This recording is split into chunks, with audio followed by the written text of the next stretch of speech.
The GallowgateShots podcast is sponsored by Tyre Spot, the North East's leading tyre supplier with branches across the region. Tyre Spot don't just do tyres, they cover everything from servicing to wheel alignment. They can handle every aspect of your car's maintenance. For more information, visit tyrespot.co.uk. Enjoy the episode.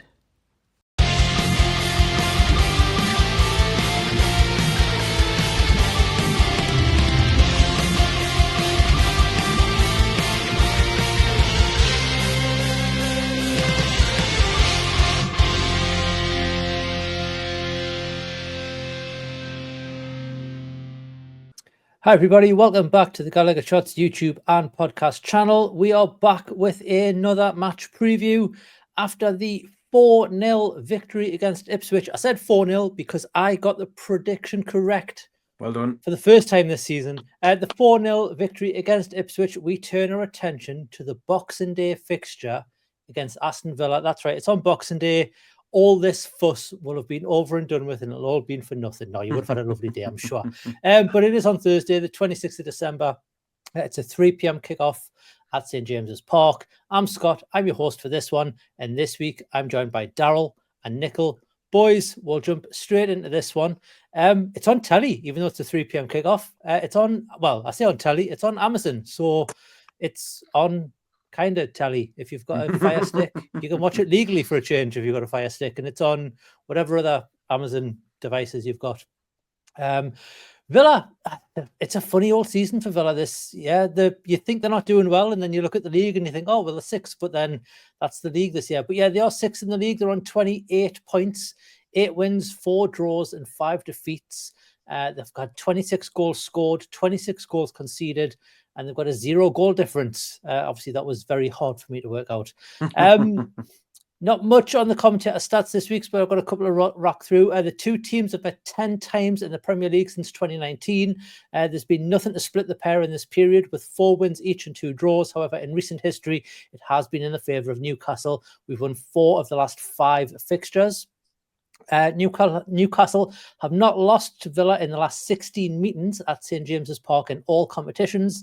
And last season, as we all know, we did the double over Villa, with the last meeting a 3-1 victory at Villa Park, and then the reverse fixture, which I believe was the opening day of the season, if I remember rightly, was a 5-1 win at home, which included a brace from Isak and also that amazing opening goal by one and only Sandro Tonali.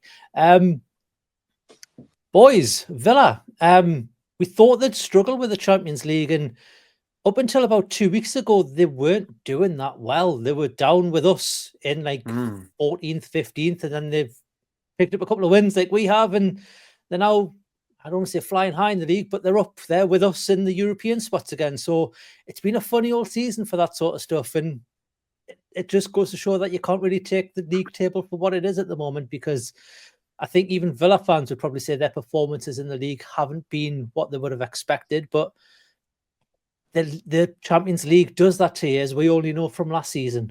Daryl, mate, what have you made of Villa this year? It's funny, because when the season started, I was wondering if Villa would go on to have a season like what we had last season. Because in the grand scheme of things, I don't want to upset any Villa fans who may be watching this, but they were just following our trajectory, really. They had a barnstorming season last season, qualified for the Champions League, and now they've been in the Champions League this season. They've had a couple of really memorable moments, beating Bayern Munich at home, getting the draw against Juventus. There's been some really top moments for them this season, and kudos to them, because we had those moments last season with the games against PSG and all that, So, it's a season full of moments for them this season.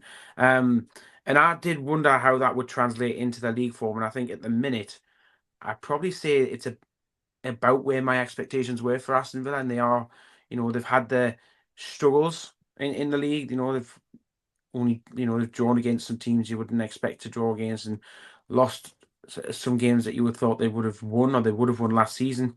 But again, the quality's showing through. You've got John Duran just banging goals in for fun. I think he's he's averaging a goal every 82 minutes or something, I heard on the radio yesterday. So, his stats are through the roof, and they do still have some quality players in their squad. And I think the last time we played them, I had said to my mate, I said, you got to watch what happens to Yuri Tielemans, because in the previous game where we had Yuri Tielemans in a squad was the Leicester game, and he went missing, and we battered Leicester 3-0 at their ground that time.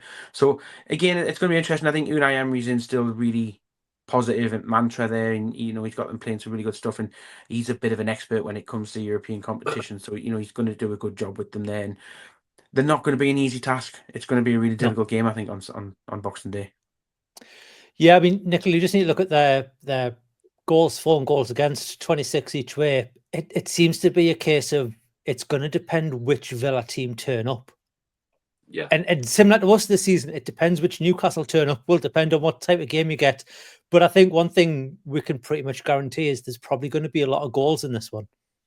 Yeah, I think it's two teams that would be fairly evenly matched, if I'm honest. I think as Daryl said, and you said there, they've got some good players. You mentioned Duran.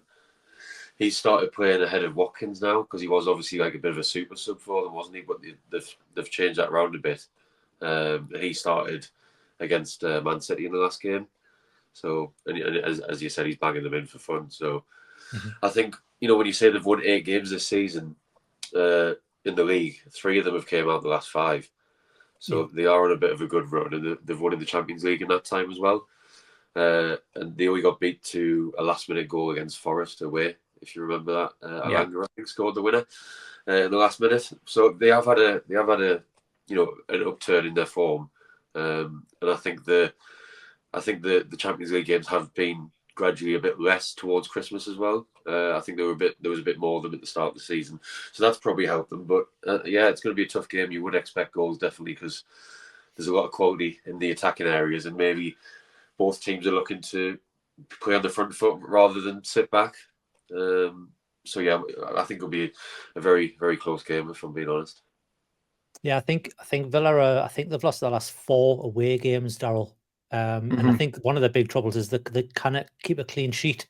Again, very similar to us.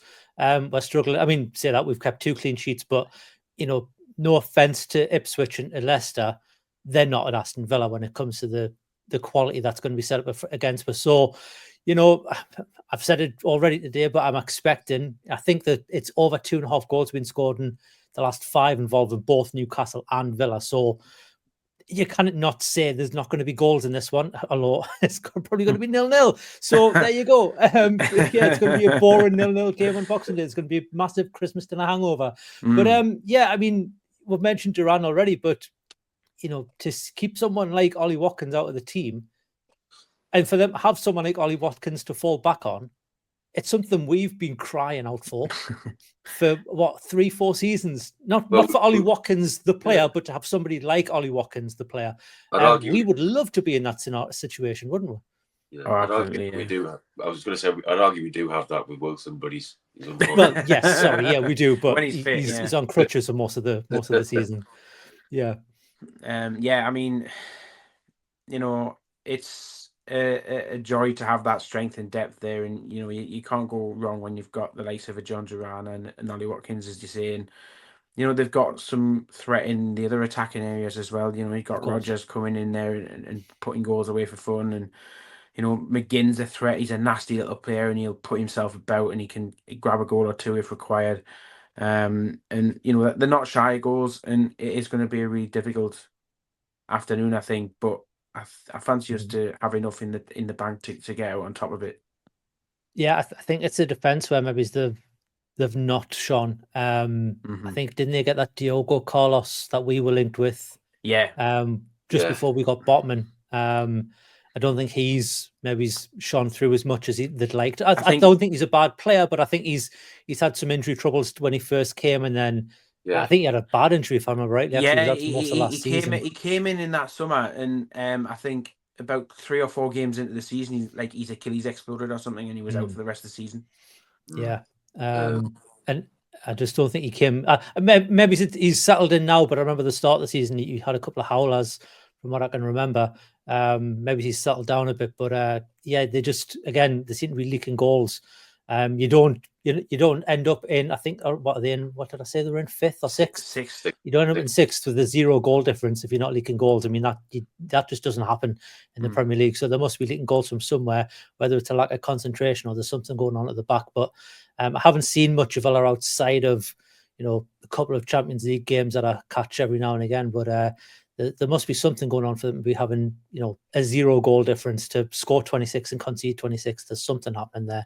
There's a bit of fragility at the back, like you're saying. I think I was listening to the game against Man City on the drive down to Yorkshire yesterday, and I think there was a moment where Pau Torres laid it on a plate for one of the Man City players. So there's mistakes in that back line, and it's really going to be on us to capitalise. So I think our press, if we can get a good old Eddie Howe style high press going on, then we can force the back line into mistakes, and then much like we did for Alex Isak's, was it the second one yesterday, where Bruno intercepted the press, and then he was in the 6-yard box and he just had to put it past the keeper, and he had an easy time of it. So if we can get on that kind of level, then we'll probably stand a chance of getting something out of the game.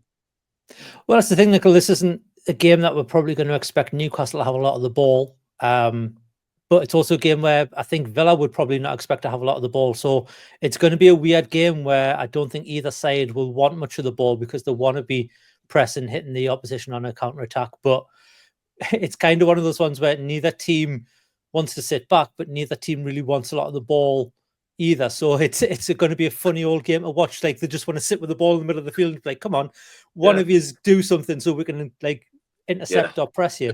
It's going to be a weird one to watch. Yeah, it might be a bit of cat and mouse, trying to draw one team out, and I think maybe an early goal either way will do that. So if there is a first half goal or first 20 minutes goal, that's gonna. I mean, if it goes for Villa, then our crowd is going to want our players to press forward and try and get the equaliser. If it goes for us, we're going to want to try and get another one to kill them off before half time, or at least to get ahead more before half time, and then they're going to have to try and come back. But yeah, I think there are definitely going to be goals, as we've said. And just touching on Villa's defence, you mentioned Carlos there. I think he is injured at the moment as well. So we're probably expecting Konza and Torres at the back for Villa on Boxing Day, which as you said, I think there's leakage there that we could exploit. And obviously with Isak in the form he is in at the moment, then I think we've got a good chance to get some goals. Yeah, we'll just talk quickly on injuries. I think the only other injury I can see for Villa is Jacob Ramsey, but I think he's been out for a little while. He's not back till early in the new year. And then for us, obviously, we know of our long terms: Botman, Pope, Wilson, and Lascelles. I don't think anybody else has picked up any injuries or suspensions for this one. And obviously, we've got Joe Linton back, Daryl. So yes, it's fully fit when you think of what we've had available to us this season, bar Nick Pope. Obviously, Nick Pope is the big one. But Dubravka's not done too badly. So, it could be his last game if rumours are to be true and he's off to Saudi. This could be one of his last games, and it could be, hopefully, get him off with a clean sheet. Yeah, I mean, after the last week that we've just had, to be honest, if he is going to be sold, I'd rather it happened at the end of the window when Nick Pope was back. Absolutely, yeah. I don't think I'd want to afford to lose him now. We said he didn't really have much to do in the Leicester game. True. He was called upon to make a couple of saves in the game against Brentford, and then obviously they had that issue at the very end where he conceded a one. But again, yesterday he was required to make a couple of stops early, and I remember him having to come out to try and not to try, but to successfully close down a shot. And he pushed it out into the midfield, and he's got a lot of money in the bank for me, as Dubravka, because remember when he first came, when Rafa signed him way back when, and we didn't think we needed a goalkeeper at the time, and how wrong were we? And he's been quite a loyal servant to the club, but he had that wobble where he had the bit of a spat and he ended up at Man United on loan for a season, and how all that went down. But he's come back and he's been a bit of a model professional, and he's put his head down and he's got to work, and he is getting his chances, and right now he's getting a chance as well, and he's done really well. And as we talk about goalkeepers, actually, just to switch it round, you've got Aston Villa goalkeeper Martinez, who just won last week a FIFA Best Award for best goalkeeper. So he's not one. The one thing I think about him, and we saw it yesterday when they played Man City, he's a bit of a shithouse, and he'll try and wind people up. So Yeah. we have to be on top of that. Yeah, I think, was it the week before against Forest? He pulled off probably one of the best saves I've seen, but then had an absolute howler right at the end. Yeah. So he's one of those players that I think he can be a shithouse, but he can also get in his own head a bit and maybe make a bit of a mistake. So I think if the crowd can get on his back a bit, he can also be his own worst enemy at times. He's a bit of a Jordan Pickford in that sense, where he can get a bit too up himself in that regard. But there's no doubt about it, he's an absolute class keeper. I mean, he's a World Cup winning keeper for God's sake. You can't say anything bad about him, really. Coming back to Newcastle, Nichol, do you see any changes in the middle apart from Joe Linton? Or do you think even Joe Linton comes back in because of the performance that we've had? I know Lewis Miley got some minutes yesterday, and to be honest, seemed very, very good, very, very solid. He seemed to just glide across the pitch. When needed, he was called upon and seemed like he hadn't been away. Yeah, I do think we'll see Joe Linton come back in for Willock. And obviously they're going to keep Bruno and Sandro unless there's any last-minute injury. But yeah, I think it'll be Joe Linton back in. And yeah, good to see Miley back on the pitch, getting some minutes. And I know he's just working his way up, so I wouldn't expect him to be in from the start until maybe the FA Cup game against Bromley in early January. And I thought Longstaff did all right actually yesterday when he come on against Ipswich. I mean, the game was won at that point for both of them, but it was just a case of keeping things ticking over and trying to get even more goals, and they did. So, just Joe Linton back in because I think you need that, that bit of bite in midfield. I think Willock was probably the right choice for yesterday from the start because he's good at driving forward. But yeah, Joe Linton, the beast, back in on Boxing Day. The beast, absolutely. The beast. That's the darts, mate. You're watching the wrong channel.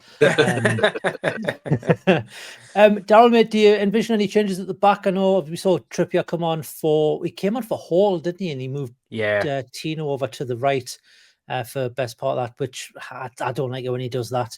I think Tino is an out and out. Sorry, moved Tino over to the left. Yes. I think Tino's an out-and-out right back, and I don't think he works on the left at all. No. He's trying to fit a square peg in a round hole there, 100%. I think he's trying to build him into a 100% Trippier replacement, trying to do that. But do you see Trippier coming in for Tino, maybe for the game, just to offer a bit more composure at the back when we might need it against a tougher opponent? It's a good question to bring up, but I think he'll probably just try and give Tino the chance to play through this little inconsistency. We've all seen he hasn't been his usual self the last few weeks. But I think how Eddie will see the way to fix that will be to let him play through it. We're talking about having a bit of inconsistencies, and yet he's featured in the last 3 games in the last week, and we've been brilliant. So, I think in the long term he'll be able to play out these little problems that he's having. And they are there, and we can see that he is having them, but again, when you look at the results we've been getting, it's not the end of the world. And I think in terms of the rest of the back four, I think it just goes unchanged, to be honest. Yeah. Of course. Well, I think when we come to the team itself, obviously the front line, we're talking about Mr. Undroppable at the moment, Nichol, and who would have thought would be called him Mr. Undroppable? But Jacob Murphy, who would have thought it? Yes. What's he on? 4 goals and 5 assists or something now it's on? I can't even I've lost count. But the bloke is undroppable, and who would have thought it? But he's a player who thrives on confidence, and it is oozing out of him. Yeah, definitely. And it's shown on the pitch. Yeah, I mean, yesterday that one, our second goal, that's back heel. The back heel assist of the season. Yeah. I'm saying it now. It's assist of the season. The back heel assist. I don't know if it's our bias, but it's not being spoken of a lot in the general world of football. No. Whereas I think if the top 6 team player, if Cole Palmer does that, it's all over TikTok, it's all over X.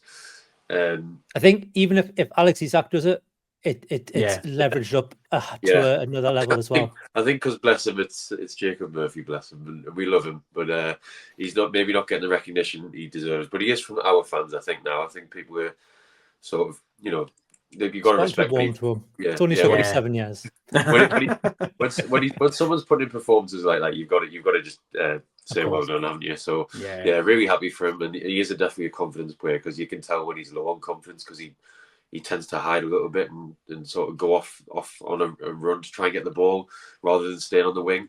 Whereas he's causing mayhem for defences at the moment. And I know we have played against slightly lesser opposition than what we're going to be playing against on Boxing Day. But let's hope that he can do another sort of Spurs at home 6-1 type of performance, or the one at Ipswich that he's just done. Yes, please. Absolutely. It's funny because it's almost like he's took it all from Anthony Gordon, Daryl, because he's not had the best of performances. I mean, he's been on the pitch, he's played well, but not to the level that we've come to expect from Anthony Gordon. Yeah, he's missed a couple of really good chances in the last week. And, look at that one on Saturday against Ipswich where he just got over it too much with his head and he ended up heading it down into the ground. And instead of it just bouncing and nestling in the back of the net, it actually bounced so heavy that it actually went over the bar. And he's been through on goal a couple of times. He got a goal against... Who did he get? Did he get a goal against Leicester or Brentford? He got a goal against Brentford, I think. It was Brentford, yeah. But he's still been getting, much like when we've seen a couple of instances from Isak, and I can't really go at Isak because he's banging in goals for fun, but we've seen it now where he's going through one-on-one or getting in that position with a goalkeeper and not just putting it past him down the side. He seems to be like chipping it up into the keeper. And again, something similar for Gordon. It's similar sort of things are happening with him, or he's getting a chance to get a shot off and it's just going past the post rather than nestling in the corner.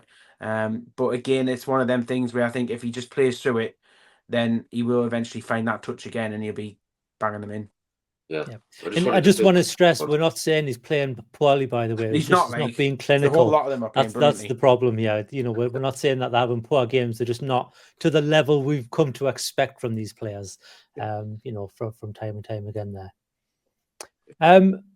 Yeah, sorry, Nichol, did you? I think you wanted to say something there. No, I was just going to say it's funny, isn't it, with Isak? Really, he's scoring the harder chances, but then the ones where it's just put it in the net. He's not just put it in the net, but he still is putting it in the net. It's weird. Yeah. I blame TNT Sports when they did that interview with him and says, so what goes through your head when you're in these one-on-one situations? Because you seem ice cool, and he goes, I don't think of anything. It just comes naturally. And it's since then he's not scored one of them, and it seems like he's now going, shit, I need to think of something. So I think they've put the bad whatever on him. That's the problem. On him, I mean, he's still bagging them in. So. I mean, just scored a hat-trick for Christ, but kind of criticise him. So I'll tell you what, I'll put an appeal out. Give him a pass. I'll put an appeal out now, right? If whichever way, if Bruno loses the toss, right, and we're playing towards the Gallowgate in the first half, right, or whichever, these are all Gallowgate, wherever Martinez is, just get in his head, put him off his game, and then Isak won't have to think about it. He'll be able to put it past him, no bother. Yeah. Just take loads of masks of Russell Kane. We'll put him off by making her think it's him because he looks the spitting dabs of Russell Kane, the comedian. Daryl, mate, it's time to let us know who the man in the middle is and the VAR, because I'm sure they'll probably be on there with a picky T on the bench on the VAR in the VAR thing because it's Boxing Day. You've got to have picky T on Boxing Day. So let us know from Ref Watch who will be the man in charge, or the woman. So, we had a woman's linesman I noticed on yesterday. So let us know who's going to be in charge. So, man in the middle for Boxing Day afternoon is going to be Anthony Taylor, Altrincham in Cheshire. It's his second Newcastle game of the season, and that comes after the 3-1 away win in Nottingham Forest. So we've got some good history with him this season. And to be honest, looking at him, his stats for this season, he's following a similar trend to last season. So at this point in the season, he actually leads the way in the he's refereed the most games out of all the referees in the pool this season. So he's currently on 15, and he's only one ahead of our very own Michael Oliver, who has 14 games. And last season in total, he did 27 games across the whole season. So I think he's actually on target to beat that this season, provided he doesn't come up with some sort of injury. I'll wish him the best. Or a dodgy recording on a phone. Oh, well, yeah, exactly. Anything untoward like that for sure. So yes, this season he's done 15 games. He's issued 61 yellows and 1 red card. I think that's probably matching. Andy mentioned this a few weeks ago about why do we keep mentioning these stats? Well, it's more just a chance to see if anybody's being a bit mental with their cards, really. But no, everybody seems to be sticking around about the average figure. And VAR for this one will be Graham Scott. Now, normally I've been trying to put a little stat in for the VAR official in recent weeks, but it's been that long since we last saw Graham Scott with NUFC that it precedes when I started doing ref watch, so I can't go back far enough to find a little stat from when we last saw him in charge of a game. Well, there you have it. It's his debut then. But he's going to be in charge of the buffet in Stockley Park. There you go. Lots of volleyball and mirrors. Right then, let's do our predictions. It's going to be a hard one to predict this, so it could go anywhere. Nichol, mate, what are you going for? I have no idea. Oh, thanks. Where we plucked some, right? I've plucked something. Right. I've just watched Spurs v Liverpool. Turkey. I've just watched. I've just watched Spurs Liverpool on Super Sunday, so I'm going to go with a big score. Like, given we've mentioned goals, I'm going to go 4-2 Newcastle. Ooh, jeez. Yeah, we're going to have some goals. We're going to have some fun. Have a lot of fun. I have no idea what the order of the goals are, but we'll have 2 for Isak, 1 for Harvey Barnes, and a Bruno goal on Boxing Day. There we go. There you go. Boxing Bruno on Boxing Day. There we go. Daryl, mate, what are you going for? Well, I'm going to be very similar to Nichol, actually. I'm actually going to go for I'm going to say that we'll edge it 3-2. And I'll have Isak for 1, Sandro for 1, and Murphy for another 1 as well. Why not? There you go. And how many assists does Murphy getting? All of them. He can even assist himself. Either that or Gordon for FPL purposes. Gordon can grab a couple of assists as well. Or Lewis Hall can get all the assists. Lewis Hall, yeah, absolutely. Absolutely. I'm going to be a bit more conservative, even though I had a wild prediction last time when it came off. I think it'll be 2-1. I think the early goal will predict this game, and I don't think there's going to be one. I think there'll be a bit standoffish this game. I think it'll take a little while to break the duck of the goal for this one. So I'm going 2-1 victory. And I'm going to go for a Jacob Murphy to open the scoring, because we're all confident. We're all confident Jacob Murphy, and Jacob we trust. And then I think Isak will bag a late winner. I think Villa will pull one back, and then I think it's going to be a horrible game to watch, end-to-end stuff. But I think we'll be the victors with a late Isak winner. So there you go. Nice. There you go. There's your predictions.